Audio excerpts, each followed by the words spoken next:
with us on The World Now. Let's turn attention to Europe, where a controversial new French immigration bill, which has sparked popular protest, will come before the country's Constitutional Council on Thursday. A large crowd of people took to the streets to demonstrate against President Emmanuel Macron's legislation on Sunday, which the National Assembly passed last month by 349 votes to 186. The new bill includes amendments on residency and citizenship and implements a raft of measures aimed at taking a tougher line on immigration. It includes provisions that would make it harder for people in France to bring over family members and see welfare benefits tougher to access. Children born in France to foreign parents would, according to the new bill, no longer become automatic French citizens. And staying with judicial matters, in the United States, an Alabama death row inmate is expected to become the first person to be executed with nitrogen gas. After losing last-minute appeals, the lawyers of the man, Kenneth Eugene Smith, have called the court decision a cruel and unusual punishment because the U.S. Supreme Court and a lower appeals court declined accepting his appeals. Opponents say using nitrogen could cause unnecessary suffering, and a leak could harm people present in the room. 58 years old Kenneth Smith was convicted in 1989 of murdering Elizabeth Sennett.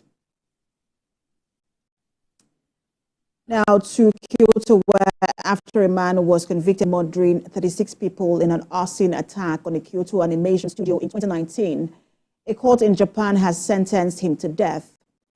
The Kyoto District Court says it found 45 years old Shinji Oba mentally stable, capable of facing punishment for murder, arson, and other crimes in the attack on Kyoto. An animation studio one on the 18th of July 2019, which shocked Japan, drew an outpouring grief from studios fans worldwide.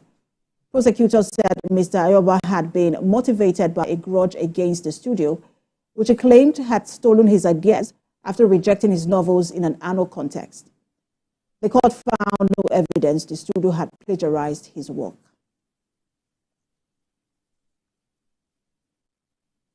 And turning our attention now to some developments within the African continent, villagers who dug where a house once stood in Rwanda have revealed a mass grave filled with bones of victims of the genocide 30 years after.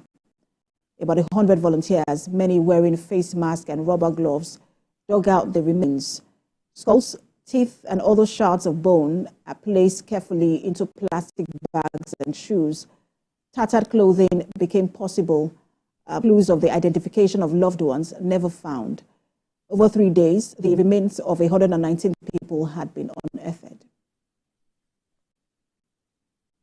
And staying with developments in Africa, international watchdog Human Rights Watch has accused the Burkina Faso army of killing at least 60 civilians in drone strikes, which the government says targeted armed groups.